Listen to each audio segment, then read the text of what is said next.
Bienvenue tout le monde à cette 84e capsule de l'École du Vortex Doré. Je travaille avec M. Jean-Luc Tauron du Mali et je vais continuer mon histoire que j'ai commencée dans les capsules 82-83.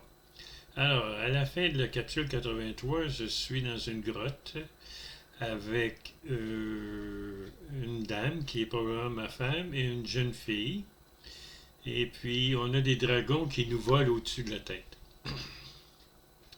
Alors, la jeune dame est assise et ma femme, elle a sa tête sur ses genoux et la jeune dame la caresse les cheveux, caresse sa peau, lui murmurant des mots doux pour la ramener sur terre et dire elle n'est plus en danger, qu'elle est en sécurité. Alors je demande à la jeune dame, mais qui êtes-vous et que faites-vous ici?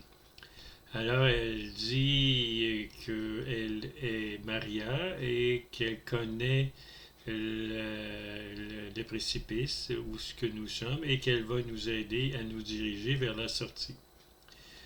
Là, je lui pose la question, qu'est-ce qui va se passer là? On est un peu pris ici, on ne peut pas s'évader comme tel, il y a des dragons qui tournent autour de notre tête.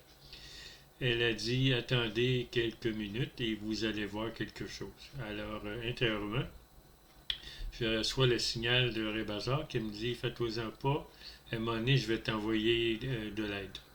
Là, j'étais un peu perplexe. Je me demande bien ce qui va se passer. Alors, je discute avec la jeune dame et elle me dit d'où ce qu'elle venait, qu'est-ce qu'elle faisait dans la vie. Et puis, à un moment donné, ma femme se réveille. Isabelle se réveille et se demande où elle est, puis elle a peur. Elle était un peu secouée par me voir et voir la jeune dame. Et elle ne sait pas où elle est et qu'est-ce qui se passe. Alors je lui explique un peu qu'est-ce qui s'est passé, où nous sommes et qu'est-ce que son fameux maître lui a fait parce que il lui a décrété la mort par les dragonesses. Alors elle se réveille tranquillement, elle se touche les bras, elle se secoue, elle se masse un peu. Et tout d'un coup, à l'extérieur, il se met à faire noir. Alors, je regarde dehors et le temps est couvert et il y a beaucoup d'éclairs. Alors, les dragons s'en vont parce qu'il y a un danger pour elles de se faire frapper par les éclairs. Alors, la petite madame, Maria, alors elle dit, venez. Alors, on sort de la grotte et on parcourt une certaine distance et on monte, on grimpe à un moment donné. Et puis on arrive en haut de la falaise et on voit Rébazar, on voit Chamoussi Tabriz, on voit d'autres personnes qui nous attendaient. Alors, ces personnes-là nous souhaitent la bienvenue. Rébazar fait un petit traitement à Isabelle qui revient en santé. Elle est capable maintenant de bouger par elle-même parce qu'il a fallu l'aider pour monter la falaise. Elle avait une perte d'énergie. Alors, Rébazar me dit, bon, là, il faut que vous rendiez maintenant à l'hôpital de Chamois et Tabriz pour vous faire soigner. Alors, OK. Fait que, il me dit, suivez-moi. Alors, on a suivi les 2 maîtres jusqu'il fallait traverser une rivière ou un lac. Puis, il y avait comme un genre de canot, une pirogue, quelque chose comme ça. On embarque dans les pirogues et puis il y a Rébazar et puis Chamous qui pénètre et 2 soldats, très gros soldats.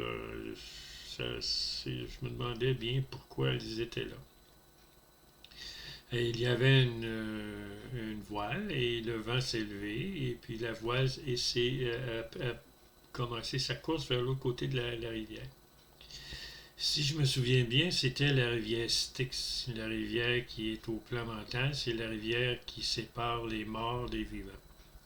Alors on traverse la rivière, puis à un moment donné, une grosse tempête surgit, puis le Rébazar fait en sorte que le canot grossit, grossit, grossit. Et puis ça devient comme une galère, et puis le vent et les vagues nous dérangent beaucoup moins, mais le bateau est quand même beaucoup canté, beaucoup secoué par la tempête. Alors, notre amie Isabelle, elle a peur. Elle commence à capoter un peu et elle va voir Rébazar et elle lui dit: mais qu'est-ce qui se passe-t-il? Nous sommes en danger, on peut chavirer, les éléments sont très dangereux, qu'est-ce qui va arriver?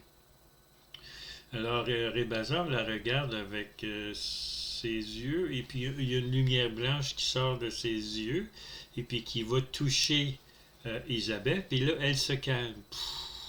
Elle devient, elle devient très calme. Et puis la tempête continue. Moi, je suis dans le bateau, je suis la tempête. Et à un moment donné, on arrive de l'autre côté de la rive et Rébazar me dit: bon, maintenant, il faut que tu rencontres un autre roi qui est dans un royaume, qui est entre où ce que nous on veut aller, puis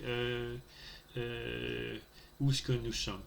Alors, il me dit: bon, maintenant nous allons commencer notre marche vers ce royaume.